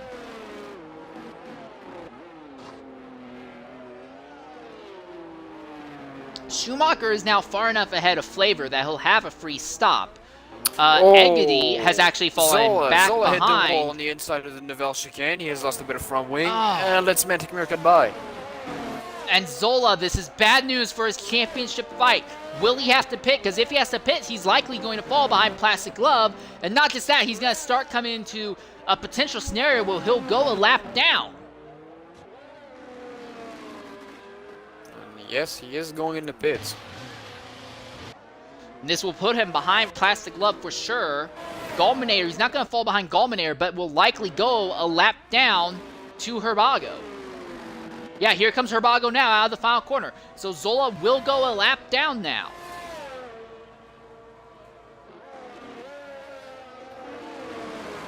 Schumacher still staying on track on very worn hard tires. We know that when he does come in, he'll probably throw on mediums. I mean, you could throw on softs, but I don't know if the advantage will be strong enough to do so. Oh, the Alpine of Boothie. No more front wing. Something happened. Oh, and that's Meerkat who's right behind him. So Boothie, for all his bravado and all his charging, has now lost a bunch of time, and now Meerkat is going to be trying to get by him before Boothie pits. So now Meerkat has seen both Zola and Boothie, the drivers ahead of him, crash out. Meerkat might walk out of here with the top 6 at this rate.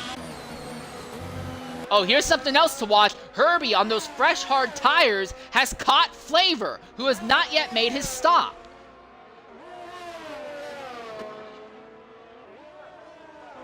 Now, the AlphaTauri of Eggedy did pit, so it is clean air for Flavor once more.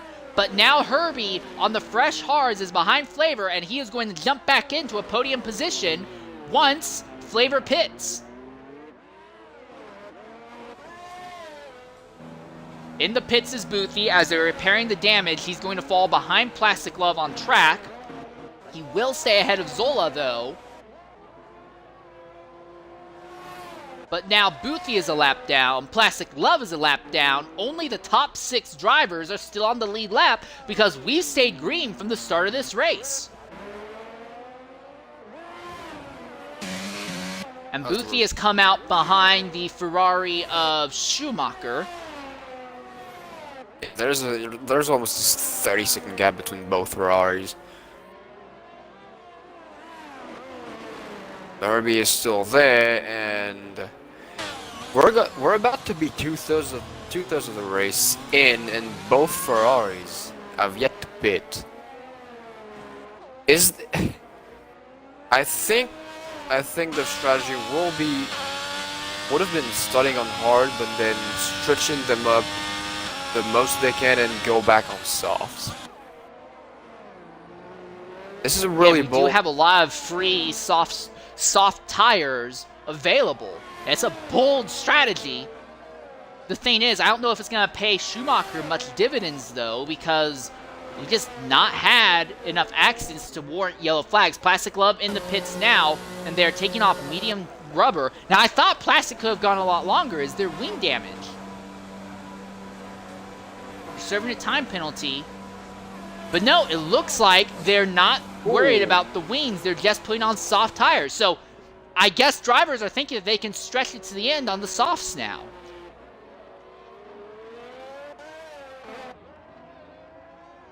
So this is going to get interesting because now a lot of the drivers who are a lap or multiple laps down are going to be faster than most. Herbago is the exception, but they're going to be faster than most of the lead lap cars.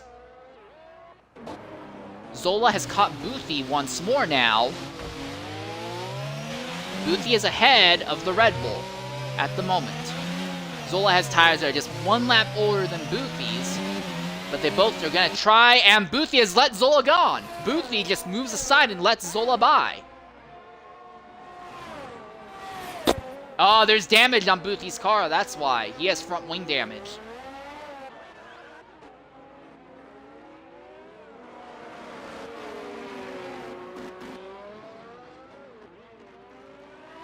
So I'm running the math right now. I think Schumacher is basically locked into a second place finish. Flavor, though, he has stayed out for so long. When he pits, he's going to fall to about the 5th position. And I don't see any way he's going to be able to get by Collie Boy and Herbie. I think Flavor, Flavor's strength of tire conservation has been turned against him, and now Flavor is going to end up finishing in 5th instead of a potential podium. Gulminator, penalty for speeding coming into the pit lane. It's not going to help, but he is in. They're taking off the hard tire compounds and repairing the front wing because he has lost the entire front wing, and they're going to put on mediums to the end. So not everyone seems to think that they can make softs last to the end as it is right now.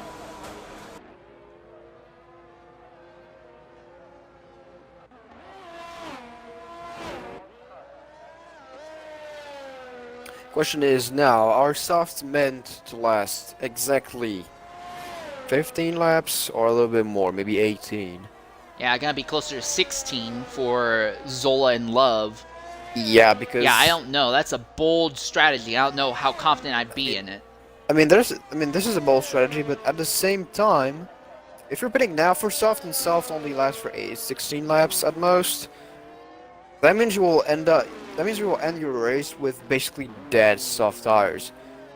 So contact on the outside wall by AK. Herbie has hit! Herbie has gotten involved in an accident trying to get by Flavor, and there's been an Alpine that has crashed behind. Was that Boothie? Yes, Boothie has crashed coming out of the Novell chicane as well. So Herbie has had an accident, Boothie has had an accident, Love has had an accident as well. So both Alpines have had accidents now.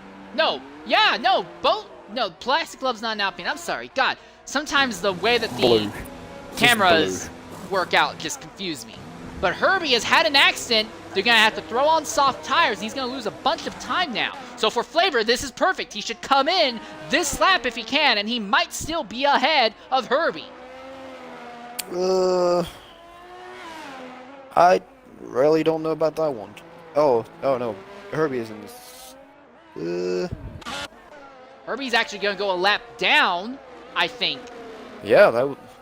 Herbie's going to go a lap down very shortly here. Unless Herbie is so much faster on the softs that he's able to outrun Herbago, but Herbago has had, frankly, X2 pace when everyone else is doing an X3 race here. Schumacher enters the stands. All right, finally we're seeing one of the two Ferraris making their stop. Medium tires. So they're throwing on mediums instead of softs in the Ferrari camp. All right. Only mediums? So, yeah, only mediums. Well, Schumacher's in a position that he'll still be fine. I think in the Ferrari camp they've kind of realized that a win is completely out of contention. Here comes Flavor. There's been an accident. That's a Red Bull. Meerkat has... Oh, and that's the Red Bull Zola. No, that's not Zola. That's Constant Jet. Jet has had an accident in the Novell chicane. Meerkat has lost his front wing, and that's right in front of his teammate, Herbago. Herbago is being held up by his teammate with a damaged front wing. It shouldn't matter because Schumacher was in the pits, and Meerkat had Herbago had a massive advantage. Oh, Constant Jet is facing the wrong way. Jet's... Oh, this is bad because I don't think he's going to be able to get facing the right way soon. Here comes the Alpine. There goes the Alpine. Jet needs to get going fast. Come on. Here comes his teammate, Zola. Zola's going to go ahead and get by now. He's clear. He's clear. But Boothie and Meerkat now in the pits having to repair damage to their cars. Herbie is now still on the lead lap over Herbago. What? He knows he lost his front wing. There's no way he doesn't know that he's lost his front wing. No, there's no way he doesn't know. Boothie is in the pits. What's the advantage of this? Herbie! Herbie has crashed Herbie's out. And that's in the Novell chicane. That's not a yellow, though. No yellow flags. There's a yellow flag in that sector, we might go to the end of this race without a full course yellow. And Herbie, who has been running top 5, fighting for 3rd position all day, now out of it. Oh, this is a really dangerous spot if we have 2 people competing for the same space here. Yeah, it's not going to matter because now Constant Jet with that no front the wing car has car been cleared. comes by. They've cleared it already, but this will help Zola. This will move him up into 6th at least, so it will negate some of the points loss he's been dealing with. Flavor will get back up into 4th now. And coming into the party is AK Herbie. Herbie, go ahead, include your audio. Fighting for the podium throughout most of the day, but now taken out of the race. What happened to Novell chicane there? Obviously, I caught Dabby's early on into the race. I stuck on throughout the few laps that I was on, but I had to pit to obviously come onto the hards. As I come onto the hards, obviously I forgot to change the wing, so I still had wing damage when I come back out on the hards. Carried on through, started picking the pace up, started catching up with Flavor, and then all of a sudden I collected wing damage, full wing damage. So I need to get back into the pits. So all of a sudden, go back into the pits, put my softs on, and obviously the pace difference and the way the car handles with the steering, it just caught me out. Really did catch me out, and I just clipped the inside corner of that chicane. Shame to see you knocked out like this, and you're not going to finish with any points, despite the fact that you're in the middle of a tight fight in the points championship. Do you think you'll be able to rebound next week, though? Next week, I think so. After what I've performed tonight, I thought that tonight I was struggling, but I thought I've done really well up to that point. I had the pace that I wanted. Just unfortunate that I clipped the curve and clipped the wall. But yeah, bring on next week. I think I should be fine, and fingers crossed we'll be up on the podium. All right, thanks for jumping in and talking with us, mate. It's a shame to see your day end early like this. Well, typical. Anyway, cheers, guys. All right, Gallminator had an accident while we were talking with Herbie and was briefly blocking the track in between the last 2 corners. He went ahead, came into the pits to repair the front wing, but they kept him on the same set of worn hard tires that he's going to be running likely to the end of this race now. But this has dropped him from 7th to 9th in the process. So not been a good day for the Alpine drivers, but both of them are still in the points-paying positions if they can just make it to the end of this race now. Actually, that brings us to the other thing. Zola is 6th. He's the only Red Bull in the points paying positions. Constant Jet is still 12th. Hasn't even officially overtaken Herbie on track yet. So it's not looking good for Red Bull's chances at walking out here with points. In both the Drivers' and the Manufacturers' Championship, this will be a great day for Ferrari. It could have gone better for Flavor. I think they haven't timed that final stop as well as they wanted to. Cauley is 10 seconds ahead of him. So it looks like Cauley will still end up on the podium instead of Flavor, but still, relatively strong day for the Ferrari camp. But the real strength, I'd say, is in the McLaren. Mantic Meerkat didn't even start in the top 10, but he is going to walk out here 5th. Herbago has basically led flag to flag, being well over a lap faster than the rest of the field today. I will also point out that despite being both drivers that haven't got much slack during the race, Gallminator and Boothie, both in the points. I mean, granted, that's Eggity has had an accident. Eggity has had an accident coming in, or something has gone wrong with Eggity, at least trying to come into the tunnel because he was way off circuit, well, way off the racing line and extremely slow. I don't see damage to that car, but something is wrong with Eggity, and I have to wonder, does he have fuel to make it to the end? Yes, starts saving some fuel if he wants to cross the line. Yeah, again, going back to the 2 Alpine drivers, I mean, that's only 3 points that won't change anything in the grand scheme of things, except being overtaken by the McLaren drivers in the Constructors' Championship. Because, like, going out now, so 5th, that is 10 points, 25 for Ubago, so that's 35 points for the McLaren team. I mean, Haas is gonna go down 5th, having no drivers in the points today. Ferrari will take the lead of the Constructors' Championship by having both Flavor and Schumacher in top scoring positions. Alfa Romeo will be the third Caliborn. That's 15 points. Alfa Romeo will be in a tie with Aston Martin, if I'm correct. I mean, we're about to have a three-way tie. If Caliboy can conserve his position third and gain the 15 points, we're about to have a three-way tie between Mercedes, Aston, and Alfa Romeo, with 39 points each at the end of this race. Yellow flags through 1 and 2. There's a Red Bull not moving. That is Constant Jet again. He's finally starting to get moving now, but there's wing damage. It's the same place that Fratters and Zach crashed out at. But Jet went nose into the inside wall instead of ass into the outside wall, so he is able to continue. On very slippery tires and lets the William by. That was the Williams of Plastic Love, who is currently running in the 7th position, trying to outrun time penalties to stay ahead of Egedy. Yeah, did Boothie have an incident or something? Either Boothie or Cullyboy had an incident that warranted a yellow flag at the end of Sector 2 and start of Sector 3. Looking at the color, it might be Boothie. Yeah, that was Cullyboy is still going fine. Right now, Jet is over a lap behind Boothie right now, so it's just... Jet's going to survive to the end of this race, and Herbago is pitting. Herbago is pitting!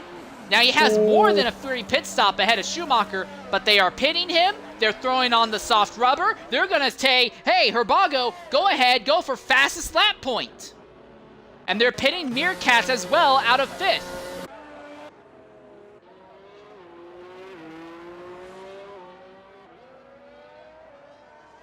This could get interesting. Can Herbago steal the fastest lap point in these closing laps of this event? He has been more than a second a lap faster than everyone else on even tires. How much faster is he going to be when he's on the freshest rubber in the field? Oh.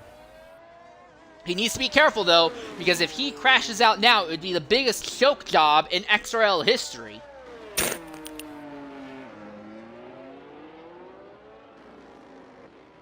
I think he's good enough, though. I'm not too worried about him crashing out. I'm just curious to see if he's going to get a fastest lap in here. This has dropped the interval between himself and Schumacher down to 19 seconds, but Schumacher is on worn mediums, Herbago now on fresh softs, so that gap is only going to increase, and there's absolutely nobody ahead of Herbago right now on track, as opposed, Schumacher is stuffed up behind the Red Bull of, I believe, that is Zola. No, that's not Zola, that's Constant Jet. Jet will let Schumacher by. So yeah, now Schumacher can see the McLaren ahead, but that is, psych, not Herbago. That's the McLaren of Meerkat, who is currently a lap down. Only the top 4 drivers are going to finish this race on the lead lap. And now we follow Herbago. Let's see if he can get the fastest lap point in these closing 4 laps of this race. Oh, he's on plus 07 on fuel. Oh, that surely will be enough, but... Oh yeah, that'll definitely be enough. He can run full rich, and there's no way he's going to burn an extra 7 tenths in this final bit. He's already 0.8 of a second faster at the end of Sector 1.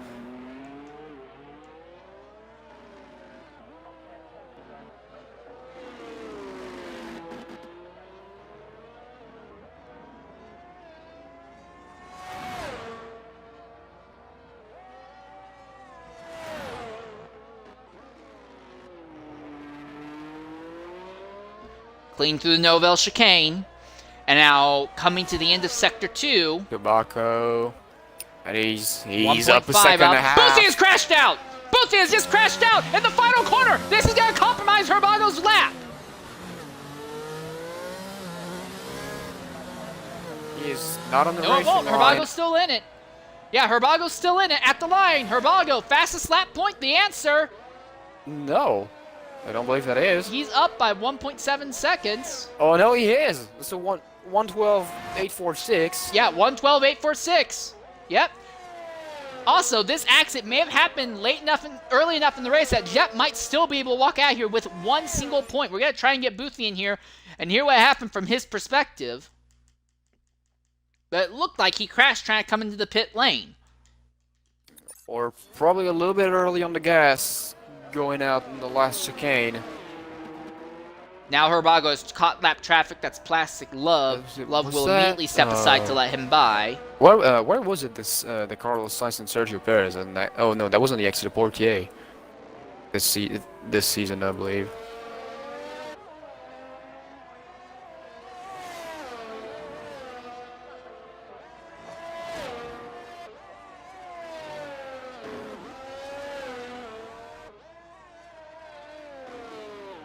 All right, and coming in the party right now is Boothie. Boothie, go ahead and include your audio. It's been a rough day for Alpine all day today, and in the end, you are not going to finish this race. What happened that took you out there? But also, incredible overtakes that you were making earlier today, but what took you out there?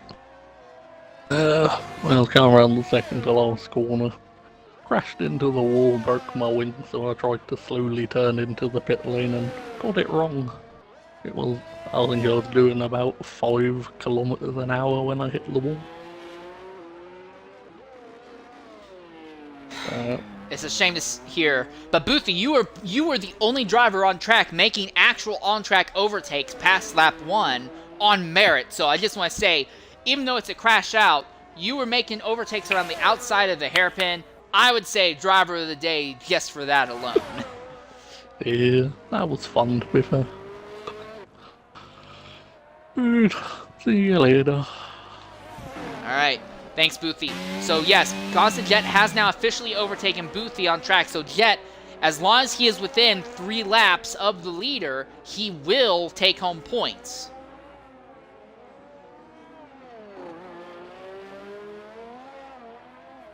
Yeah, right now, it's saying that he is 50 seconds off of Gallminator, and Gallminator is roughly only... Oh, no, I'm reading that wrong. It's so hard. Also, Yeah. PZ, something else. It finally happened. At Monaco, of all places. Don't. It's the last lap. It's the last lap. It's the last lap. The game is not... Please do not screw that up. What I was waiting for Rubago. This is indeed the last lap, but please do not screw that up. Don't say anything. It ain't over till it's over. Play to win the game. Just let Rubago finish his lap as he is in the middle of Sector 2. Exiting tunnel, and there's... Ooh. Oh no, that was just a Red Bull. Is Jet out of fuel? No, that was just a Red Bull letting Galminate go by, or Plastic Love go by. Oh, okay. He's exiting Tobacco, entering the Chiron chicane. Full chicane, very nice on the exit. A little bit of curb. Rascus, number 16, the last chicane. Please, man, do not screw it up. And he's home free. We're home free. This is the first caution-free race. No safety car. Rubago takes it away. Flag to flag victory by Herbago. Flag to flag under green flag conditions. And of our 14 starters, 10 of them will finish this race. Schumacher throwing it down through the final chicane here and into the last 2 corners. He is going to take home 2nd place and will take home a nice solid points lead coming out of the day here today at Monaco. Meerkat will come home in 5th position, so that will be a great point stay for the McLaren team here. Collie Boy in 3rd is going to walk here. 3rd place for Collie Boy. This is going to be great. We're having a last fight between Flavor Oh, no, and it's not. Collie Boy. Flavor is making a run on him. Is Flavor going to try and take the podium off of Collie Boy in the last lap? I mean, he was looking for it. Full chicane. Nice and easy. Oh. He's looking, but there's no room as they come out of the final corner. Yes, Collie Boy will take home 3rd. Extra Flavor will come home 4th.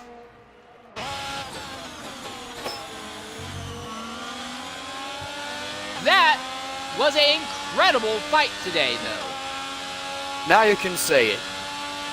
Yes, we have finally gone flag to flag, green flag. It's not France, sadly, where it happened in the realistic series, but it's close enough to France enough that hopefully you're still happy and proud that it happened. At Monaco, of all places, as you said. But to be fair, it's not like the game was glitched or bugged out. Like, we only had 4 outright accidents, and all of them happened in circumstances where there weren't a whole lot of other cars on track around them. I'm not surprised we didn't see a yellow flag. Yeah, but I mean, from what I've seen, from where our contestant crashed out. I mean, I'm sorry for them, but where they crashed out, I would have called a safety car at least 3 times. But hey, I mean, do your stuff, EA. Do your stuff. Either way, a fantastic one. Sad news from Herbago is that he does not have a mic today. So we just got word. We got way too excited way too quickly. Cool. The game automatically turned off safety cars.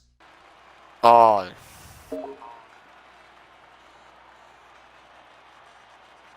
We can't have nice things, I guess. And sadly, we're not going to be able to talk with Herbago about his victory here. Yeah, I'm sorry for crude language, but can't have shit in this game. Ah! Alright, well, either way, coming into the race party... was fun to watch, but still, this is... Oh. Yeah, that's deflating. Alright, well, coming into the party right now is our second and third place finishers. We're going to talk first with our third place finisher, Collie Boy. Collie, a fantastic drive. You started third, you finished third, but it wasn't easy. Walk us through that race from your perspective, mate. A couple of early pit stops because I broke my wing. But other than that, it's a good race. Robago ran away with it. Schumacher as well. Well played. You did have to hold off that other Ferrari of flavor at the end there. Were you concerned at all at that point? Yeah, a little bit. Yeah, my tyres were at 77%, so I was just trying to nurse them the last couple of laps just to bring the car home. But got there in the end. Got the podium, so more points on the board. All right, well, outstanding job, mate. It's great to see you pull home that podium finish. You absolutely earned it today. We also want to go ahead and talk about the second place finisher, Schumacher SF7. Schumacher, Q1, way overfueled car. You were sliding and nearly hitting the wall every single corner. Q2, pretty much the same sort of scenario, but then you threw on the intermediates, put down the fastest lap. Q3, you start second in the race, you finish second. But it seems like you just didn't even have enough to stay in the same zip code as Herbago. What was that race like from your perspective? Not fun. I hate Monaco. Worst track by a country mile. I usually run no assists. Had full traction on. We explained why I was so slow. Because without traction control on full, I was in a wall every time I tried to do practice sessions at qualifying. I was starting on the hards and go run to late as I can, and I did that, and just kept consistent. Was leaving plenty of margin on the table, and just brought the car home basically because it's one of them tracks where you need to do that. All right, well, another win, sadly denied of you. You've come so close to victory so many times this season, but it's just not come yet. You will walk out here, though, with a grip on the points lead as your rival Zola didn't even finish on the lead lap or in the top 5. But the question now is, can you continue this momentum going forward into next week? I hope so. Azerbaijan, again, is one of them tracks where sector 1 and 3 are just straight line speed, and then you got the tricky sector where people will buy. So if you can keep it out of the wall in sector 2, you should do fine. But coming up is a good run of tracks for me. My favourites are coming up to Canada, Montreal, Britain, Austria. So all good run, but it's all about keeping the consistency for the rest of the season. And it don't matter if you don't finish first, as long as you finish in the top 5 every other week. You should be up there towards the end of the season. All right. Well, outstanding job, mate. Good job on retaking the points lead. Good job taking home second. And we look forward to seeing and hearing from you again in the future. Thank you. All right. Well, Peasy, I will say this. Even though the game turned off safety cars, the fact that we had no safety cars, and the fact that Q1 and Q2 ended very early, we're actually well ahead of schedule. So that's a which is a good thing in most cases. But yeah, I mean, really good race to watch. I mean, and I'll say it again, that one stopper from both Ferraris, I really thought both of you, Schumacher and your teammate Flavor, were about to switch to soft compound, but for some reason only stayed on medium. I can't grasp why. Can you explain your strategy call? Reason why that was because tyres were at 60%, and to get to the end on softs, you would have needed to stop with 9 laps to go. And I weren't going to risk second place for a set of softs to go faster. I was going to pit for a set of softs at the, like after Embargo did, but me and my teammate in the party just said, "Listen, bring the cars home, get the points," and that's what we did. We basically, except for I did, Flavor was pushing still very hard to try and get third, which he comes so close. But that might still happen yet if I've got to send a clip in. So, yeah, I will explain to you guys after the interview is finished and the stream's ended. All right. Well, either way, good job, mate, and thanks for that. All right, PZ, I'm just going to go ahead and say this. I still enjoy Monaco. I know a lot of drivers don't like it, and the fact that this game continues to make the same mistakes as the last one, and it continues to turn off the safety cars here at Monaco is bullshit. However, I will also go ahead and fully say that I still think this is one of the best tracks on the Formula 1 calendar just because it really showcases the skill of the driver more than any other circuit here, and I'm so glad that you were able to be here and watch it with me. But in a week's time, though, we're going to go to a track that is Monaco, but retarded, at Azerbaijan. We're going to go there despite the fact that Azerbaijan is trying to fight a war with Armenia because the FIA races for money. They don't race as one. And we can enjoy a stupid race there with your inevitable stupid multi-car crashes down the straight or multi-car crashes in the castle section. I don't like Baku, if you can't tell. I'm your host for today's race, Insane Lear 13. I am joined by PZ Frenchman throughout today's race and qualifying. Thank you once again for being with me, and I look forward to seeing you then. Until next time, goodbye. Goodbye, everyone.